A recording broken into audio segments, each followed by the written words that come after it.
nuevamente les doy la bienvenida, esta vez para el tratamiento y el trabajo de lo atinente al módulo 4. Vamos a ver, como es habitual en estos módulos prácticos, el análisis del esquema conceptual, o sea, cuáles son los temas claves que van a tener cabida a lo largo de este módulo. En esta ocasión, lo que va a corresponder es el trabajo sobre la materia del derecho colectivo, o sea, esa actividad que también está vinculada con el trabajo, en la cual ya no estamos hablando de relaciones individuales, sino que estamos hablando de relaciones entre sujetos colectivos, como son los empleadores o las cámaras empresarias en un supuesto, los sindicatos o las entidades de mayor jerarquía y nivel dentro de toda esta estructura. Ese es el marco que también ustedes lo van a recordar en cuanto a lo establecido en el artículo 14 bis de la Constitución Nacional, que consagra también garantías a los gremios en el segundo párrafo que refiere a el derecho colectivo precisamente. ¿Cuáles son los sujetos que van a actuar como representantes de los trabajadores? Las llamadas asociaciones sindicales. La ley de asociaciones sindicales vigente, la 23.551, refiere a estas entidades que también reciben la denominación de gremios, de sindicatos. Estamos hablando de la misma cuestión.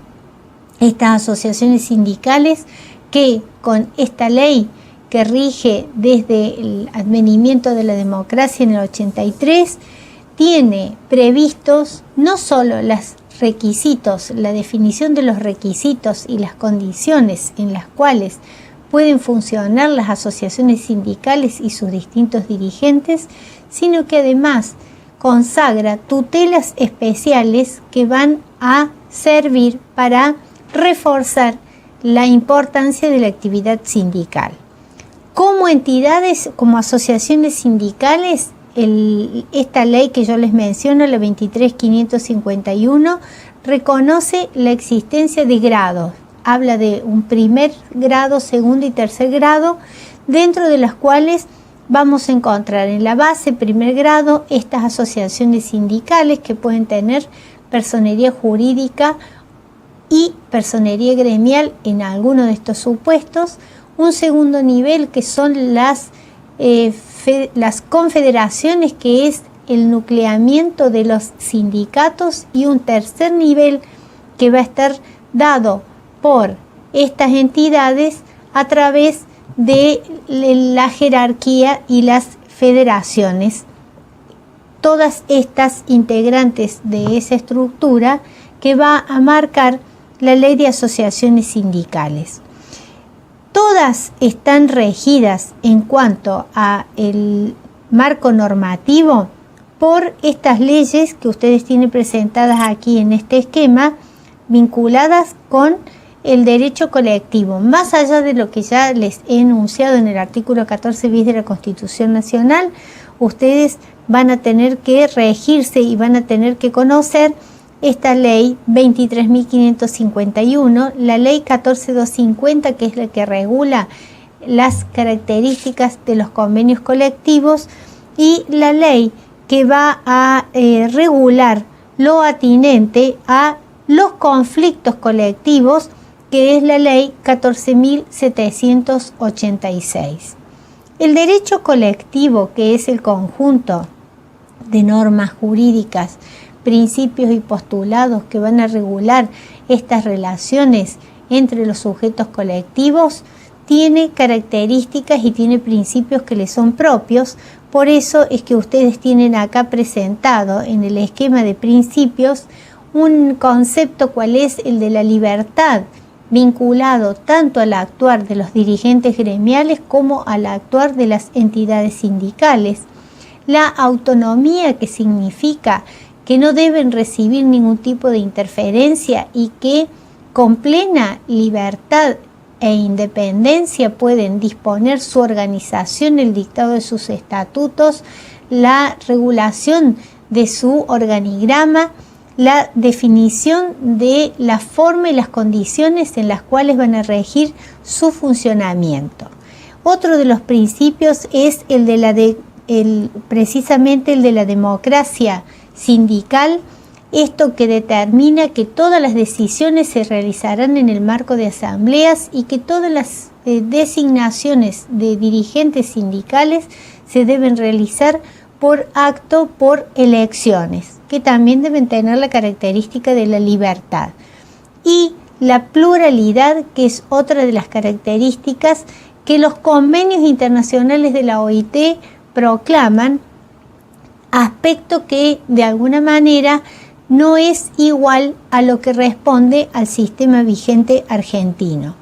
Conforme a las asociaciones sindicales dentro de las que gozan de esta inscripción con habilitación a tener la personería gremial, vamos a decir que están habilitadas para ejercer una serie de derechos, dentro de los cuales, como importante, es el de la celebración de los convenios colectivos, como ustedes también aquí lo tienen presente en el esquema conceptual. ¿Para qué sirven los convenios colectivos?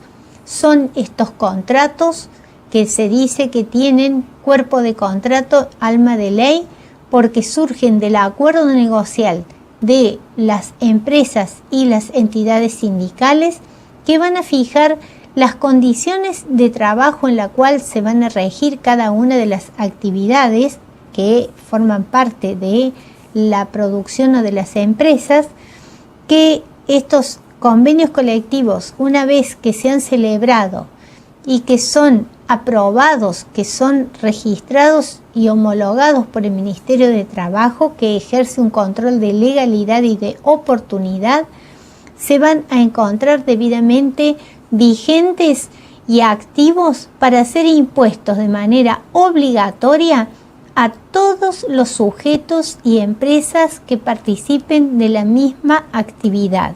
Ese es el efecto que se denomina efecto erga omnes, o sea, rigen para todos los sujetos de esa misma actividad.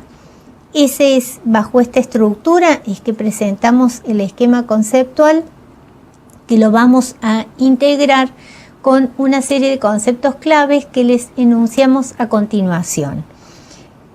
Uno de estos conceptos es el que sostiene que el derecho colectivo tiene protección constitucional. Esta elevación a rango constitucional que ya les he enunciado, cuál es la prevista en el artículo 14 bis. También ustedes pueden articular con el artículo 14 bis lo que dispone otro artículo de la Constitución, el 75, inciso 22, que a través de la reforma del año 1994 ha posibilitado la vigencia como derecho interno de toda una serie de normativa internacional, tratados que refieren a derechos humanos y convenios de la OIT. Ya vamos a ver cuáles son esos convenios que se reconocen y que se encuentran previstos. Dentro de esta característica, dentro del derecho colectivo, nuestro sistema argentino se enrola en la corriente de la unicidad. ¿Esto qué quiere decir? Que aquí se admite por cada actividad un solo sindicato o asociación con personería gremial. No puede darse la coexistencia de dos. No obstante, lo que al respecto dispone los fallos de la Corte Suprema. Existe conjuntamente y como parte de este derecho colectivo un derecho internacional del trabajo que estará regulado por tratados y por convenios de la OIT, fundamentalmente el 87 y el 98, que son los dos que refieren a las actividades en el marco del derecho colectivo. Es igual e importante que se reconozcan como conceptos claves que el funcionamiento del derecho colectivo y de cada uno de los sujetos debe merecer el amparo y la garantía de libertad en el funcionamiento, no solo en el ingreso, configuración o afiliación, sino también en el cumplimiento de cada una de sus actividades. Por eso es que toda la materia colectiva tiene y goza de garantías especialmente establecidas y reconocidas para la eficiencia de este funcionamiento.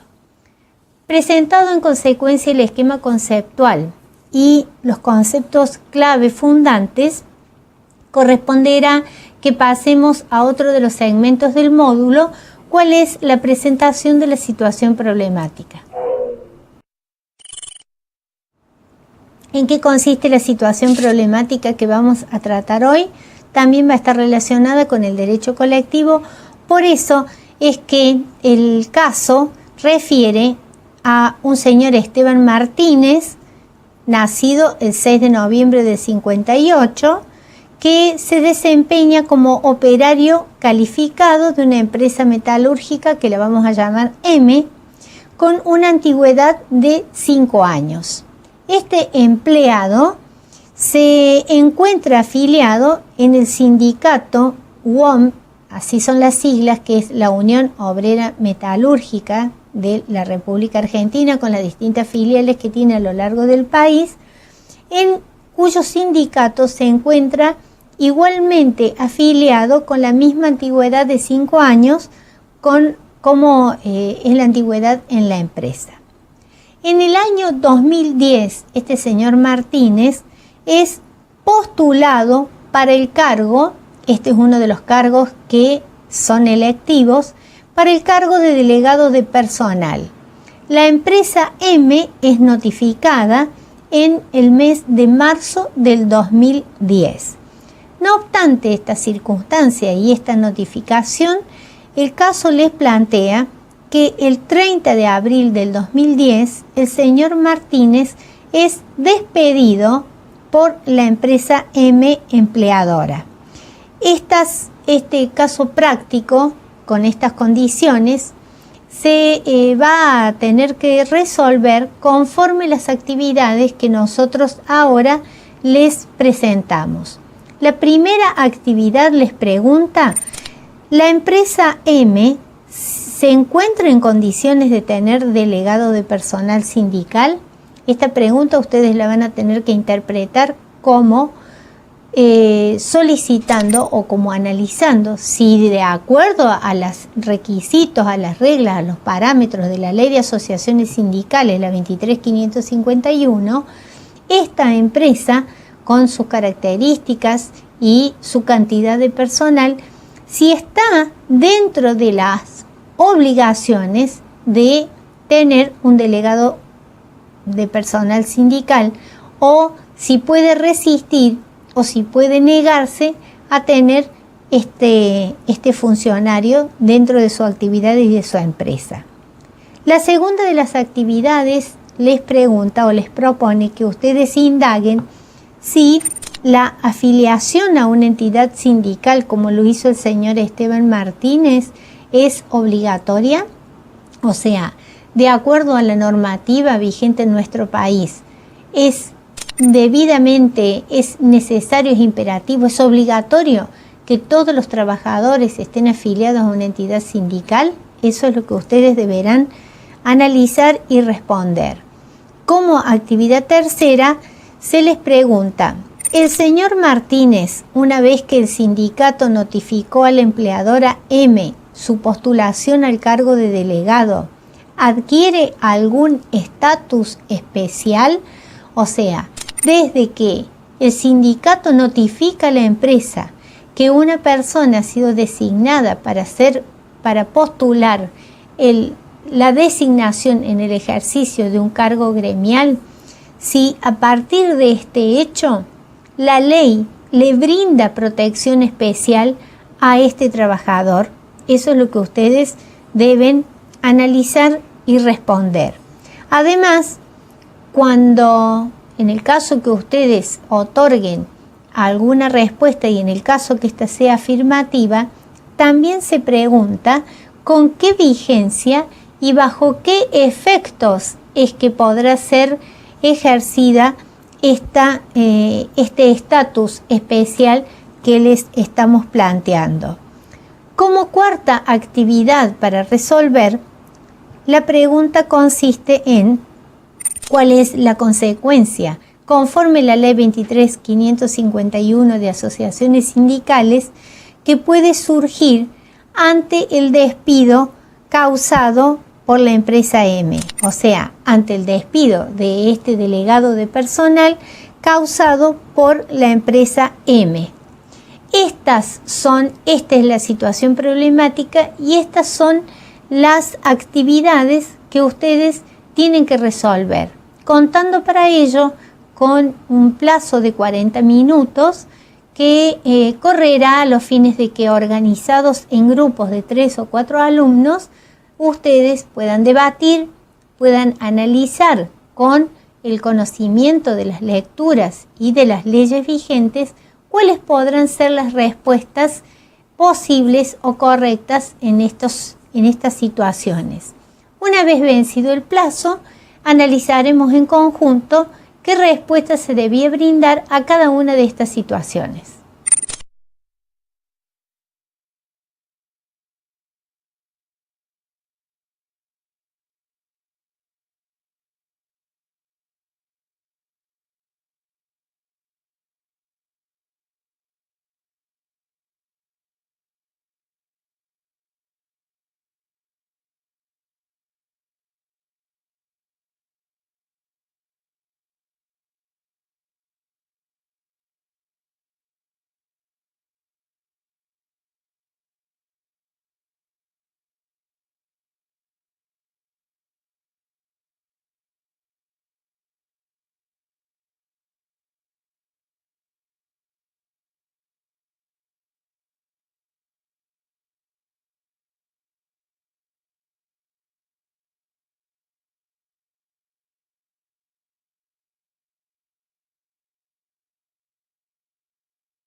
Si ya han logrado terminar con las respuestas, ya se encuentra cumplido el plazo, por lo tanto, continuaremos con la clase, con el módulo, ingresando a lo que ya les había propuesto, cuál es analizar qué respuestas se tienen que haber planteado y deben haber propuesto ustedes en cada una de las situaciones.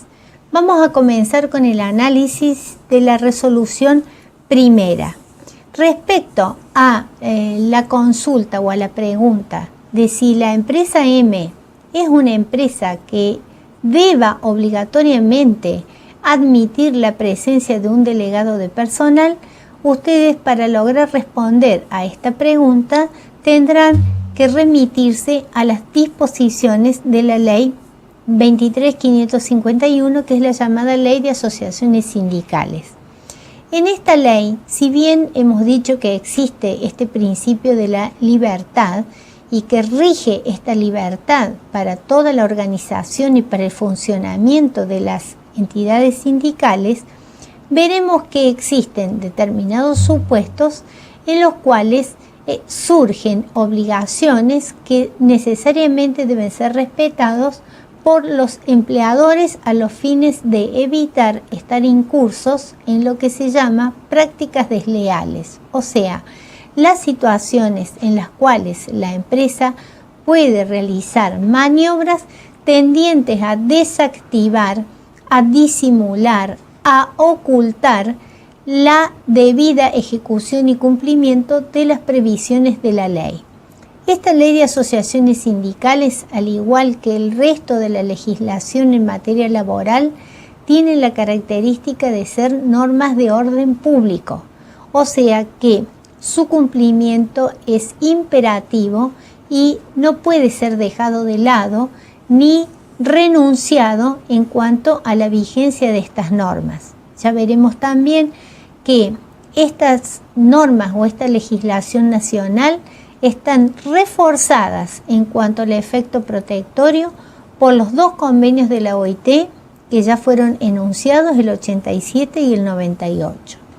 Dentro de la estructura normativa de la Ley de Asociaciones Sindicales existe el artículo 45 que les marca los distintos rangos en las empresas que a partir de una cantidad determinada de empleados comenzarán a tener la obligación de permitir la designación y la elección de los llamados delegados de personal. Es así que dentro de este rango nosotros encontramos que las pequeñas empresas, o sea, las que tienen menos de 10 empleados, están excluidas de esta obligación.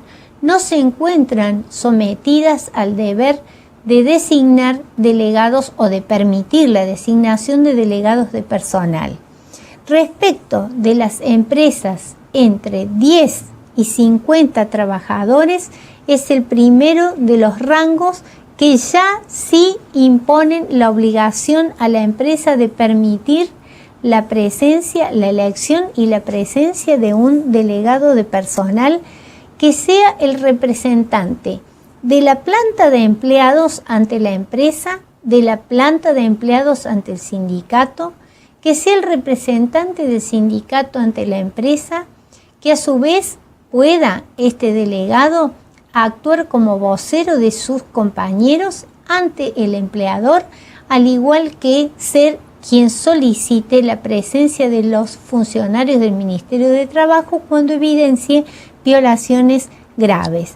De 10 a 50 trabajadores, la Ley de Asociaciones Sindicales dispone la posibilidad de seleccionar un delegado de personal. Así, a medida que vayan aumentando los niveles de trabajadores, también será incrementando la posibilidad de la cantidad de delegados.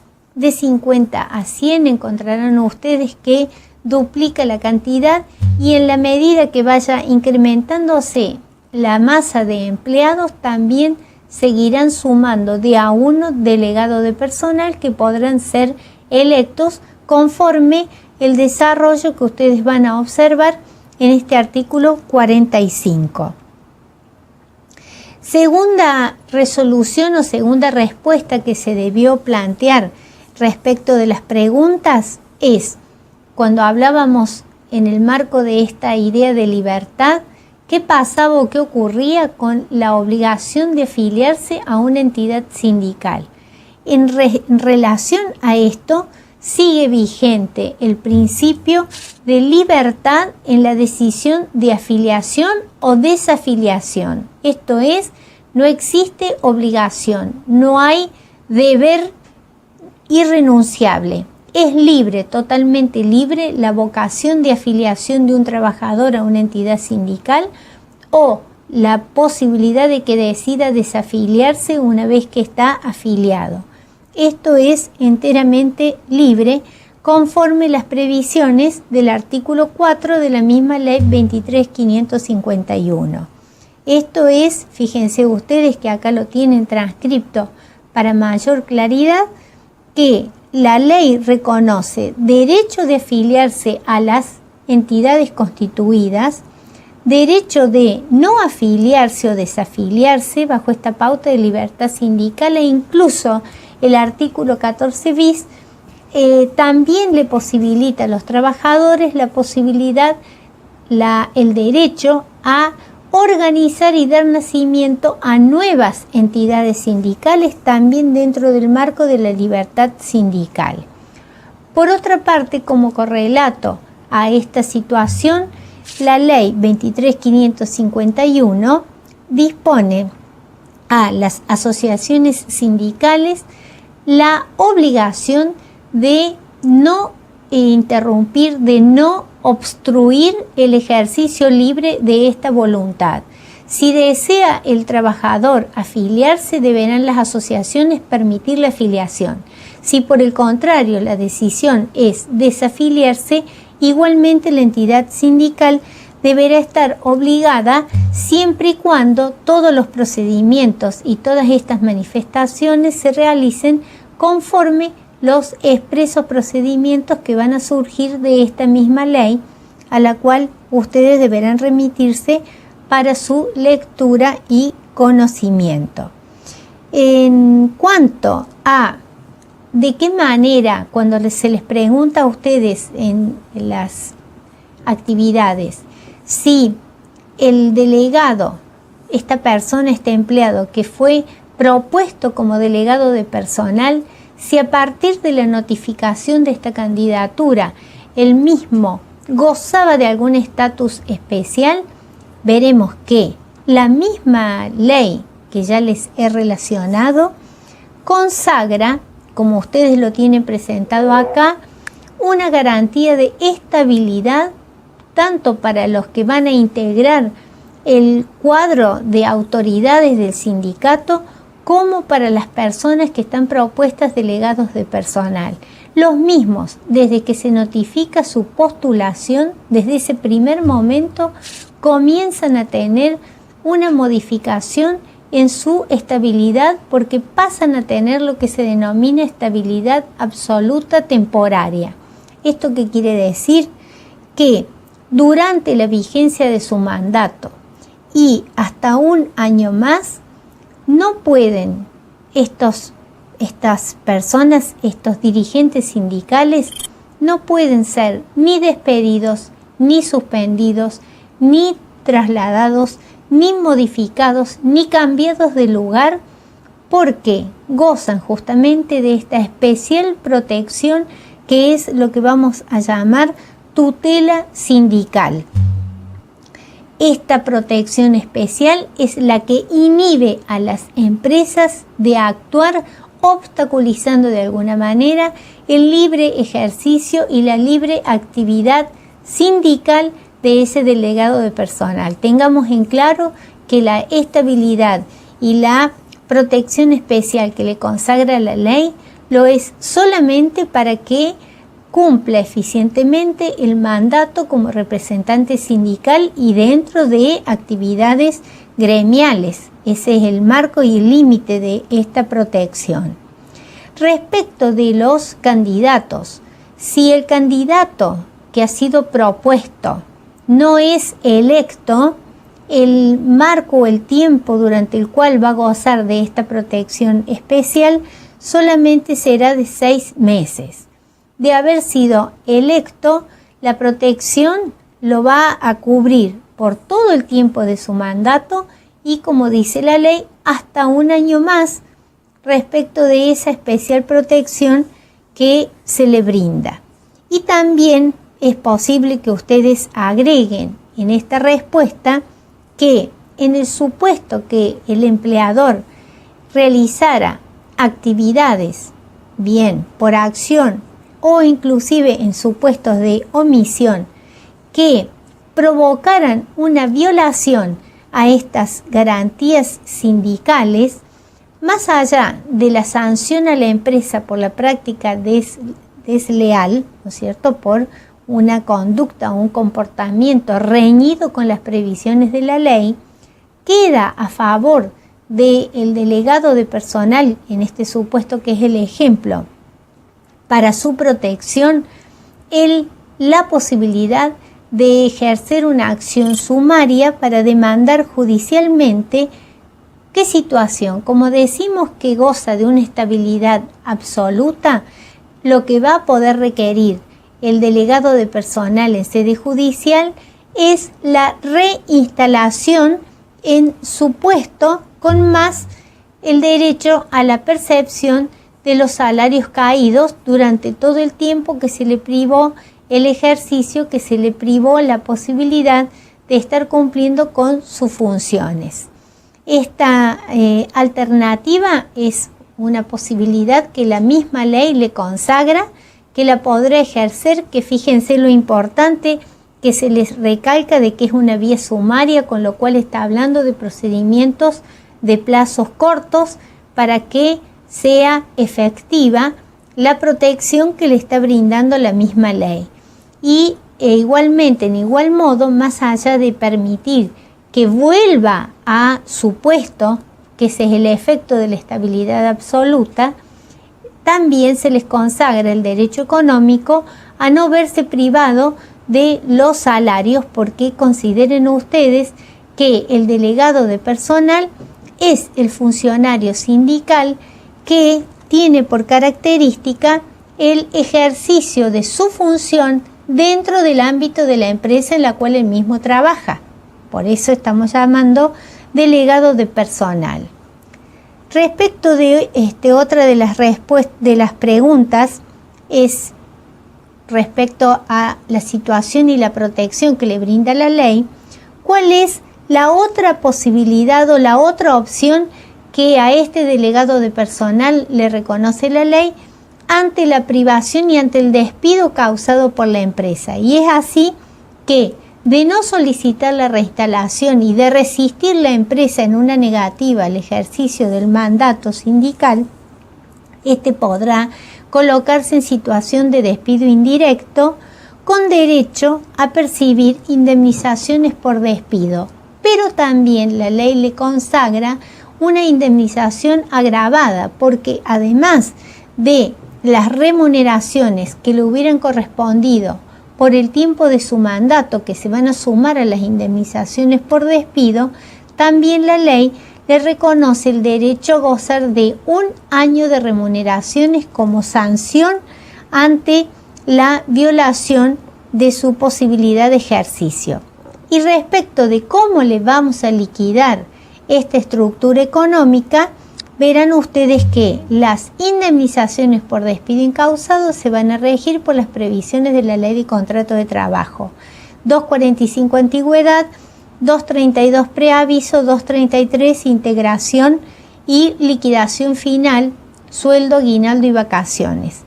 Y además, como ya hemos dicho, deben liquidarle los salarios por todos los años que falten a su mandato. Los delegados de personal tienen 2 años de mandato, los funcionarios sindicales 4, más el año de estabilidad y el sueldo anual complementario proporcional en todos los supuestos.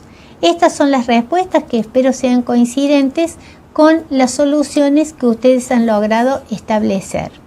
Finalizamos este segmento para pasar en consecuencia a el análisis de los ejercicios. Los ejercicios que les vamos a proponer en consecuencia, que siempre están referidos a las ejercitaciones sobre las 20 preguntas que ustedes después van a tener que responder, siempre planteando una consigna y tratando de encontrar la opción que más se ajuste a la respuesta en cada una de las situaciones. ¿Qué les preguntamos como ejercicio número 1?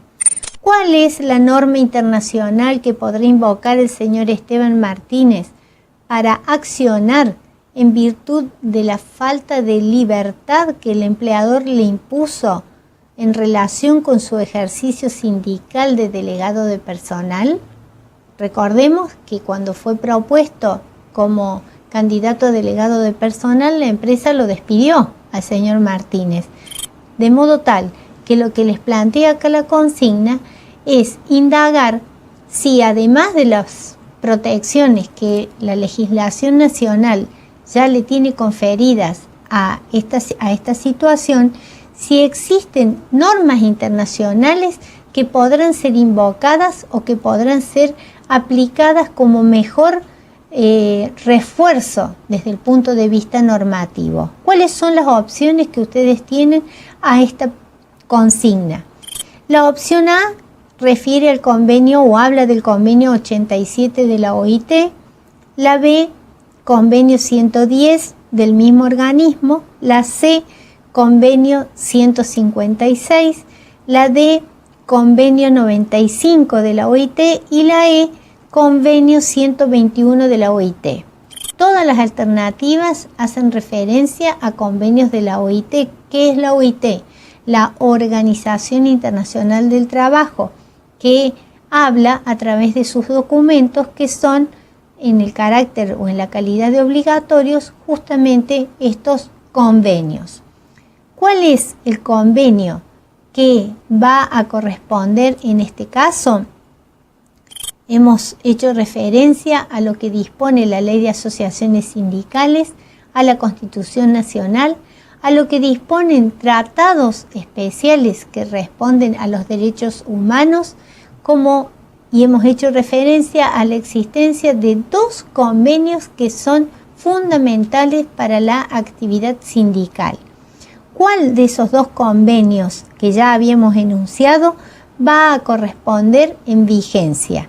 Si ustedes analizan cada uno de estos supuestos, encontraremos convenios que hacen referencia a otras garantías y a otras situaciones. El 121 no es uno de los convenios que estaba citado. Si hablamos del convenio 95, estamos haciendo referencia a un convenio que refiere a los conceptos remuneratorios. Tampoco está citado dentro de la normativa el convenio 156, tampoco lo es el convenio 110. ¿Por qué? Porque desde el nacimiento y desde la sanción y aprobación de estos convenios, todas las referencias de los tratados y toda la normativa y doctrina que acompaña a los derechos sindicales les hacen referencia a estos dos convenios especiales. Dentro de estos, uno de esos convenios especiales es el 87 de la OIT, que consagra la libertad sindical. Esa es la materia sobre la cual hace referencia el convenio 87. ¿Y qué es lo que postula? Que toda la actividad sindical debe gozar de la mayor libertad en relación a este ejercicio. Esto significa que ninguna autoridad política ni gubernamental, menos que menos empresaria, puede obstruir, negar, suspender o dejar sin efecto este derecho fundamental de los trabajadores y de las entidades sindicales de actuar en defensa de los postulados y de los derechos que la legislación laboral les reconoce como tal. Otro de los ejercicios que les proponemos, la consigna que le brindamos, es la necesaria identificación del deber que obligatoriamente tenía que cumplir la empresa para despedir al señor Esteban Martínez, teniendo en cuenta su cargo de delegado de personal. ¿Cómo deben entender ustedes esta consigna? Siempre partiendo de lo que pueden ser las previsiones obligatorias por una ley. En este caso, ¿cuál es la ley que vamos a tener que analizar? La que ya hemos previsto y la que ya hemos enunciado, que es la Ley de Asociaciones Sindicales. Por lo tanto, debemos reflexionar sobre algún deber que en esa normativa y en esa legislación esté impuesto a cargo de los empleadores cuando quieren tomar la decisión de dar por extinguido el vínculo o el contrato de trabajo de un dirigente sindical, de un miembro que está actuando, que está en ejercicio o postulado para el ejercicio de un mandato gremial. ¿Cuáles son las opciones del ejercicio 2? A. La empresa debía preavisar al señor Esteban Martínez de acuerdo a los plazos de la Ley de Contrato de Trabajo. Opción B. Notificar previo al despido del señor Esteban Martínez a la entidad sindical sobre la decisión de despido. C. Iniciar proceso judicial de exclusión de tutela sindical. D. Notificar previo al despido de Martínez al Ministerio de Trabajo. Y E. Notificar previo al despido del señor Esteban Martínez a la entidad sindical y al Ministerio de Trabajo en forma conjunta. Analizando cada uno de estos supuestos y situaciones, vamos a partir del supuesto E. Es obligatorio por disposición de la Ley 23.551 que el empleador dé aviso al sindicato y al ministerio. Esta situación no está prevista en la ley. Sí, la ley reconoce que tanto la entidad sindical como el ministerio, que actúa como policía del trabajo, podrán intervenir y podrán estar presentes en estas situaciones de violación. Pero no existe un deber de la empresa para notificar a estos organismos. Como ya hemos contestado en el inciso E, el inciso D tampoco sería de aplicación porque está haciendo referencia a un deber de notificar a uno de estos organismos como es el Ministerio de Trabajo. El inciso B, que dispone notificar a la entidad sindical, tampoco sería procedente porque ya hemos contestado que el E descarta a las dos instituciones. El inciso A, que habla de un preaviso al al propuesto delegado de personal de acuerdo a los plazos de la ley, no es tampoco un supuesto que esté reconocido en la Ley de Asociaciones Sindicales.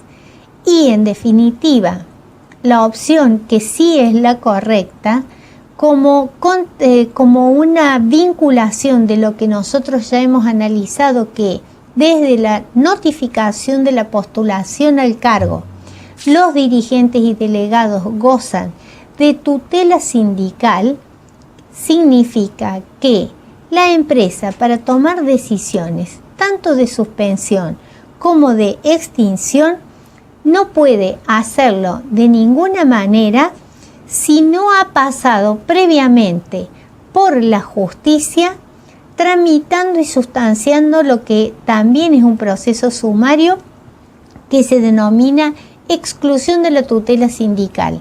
La empresa tiene que aportarle al juez de manera restringida, no explayándose, pero sí aportándole cuáles son las circunstancias que va a entender válidas para una decisión de desvinculación. Es necesario entonces y es correcto el supuesto del inciso C. Respecto del ejercicio tercero, se les pregunta si la empresa empleadora del señor Esteban Martínez tuviera 8 empleados en vez de los 30, si igualmente tendría la necesidad o la obligación de permitir la elección de un delegado de personal. Esto les da dos opciones, la opción verdadera, que es la A, o la opción falso, que es la B. Nosotros que habíamos analizado y que habíamos propuesto que la ley 23.551 fija rangos dentro de los cuales se establece imperativa la obligación de permitir la existencia de delegados de personal. ¿Qué nos decía la norma? ¿Qué nos decía el artículo que habíamos referido, 45? Que solamente a partir de los 10 empleados existe la obligación de permitir un delegado de personal. Por lo tanto, las empresas con menor cantidad de empleados, como el caso acá de 8 empleados, no tienen obligación de promover la elección de delegado de personal. Por lo tanto, la opción que ustedes deben seleccionar es la B, que corresponde a una consigna falsa. Esta es la forma y bajo esta estructura que ustedes deberán trabajar el resto de las preguntas que van a tener en el módulo.